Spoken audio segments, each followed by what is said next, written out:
Hey everyone, this is Jason Chapman with MarineMax in Rogers, Minnesota. Today we're going to do a brief walkthrough on a 2023 Malibu 25 LSV that just came in on trade. The boat is paired to the trailer shown here. The nice tower and white and blue exterior. Freshwater boat, 379 hours and 450 horsepower. See, we have the power wedge and surf gate, and this is also optioned with the steer assist. As we make our way inside, seats on the transom here. If you're anchored and hanging out, great spot to relax.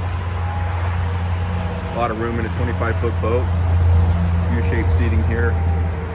We do have our bimini top deployed. So we make our way inside. A little entertainment section over here as well. Captain's seat. We have digital dash here. You'll be able to adjust your surf ballast, surf right, surf left, navigation. Everything's very accessible at the helm.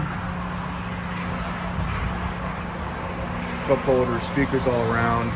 This does have the bow filler cushion.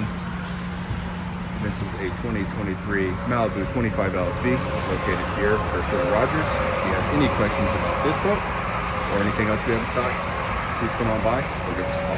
Thanks.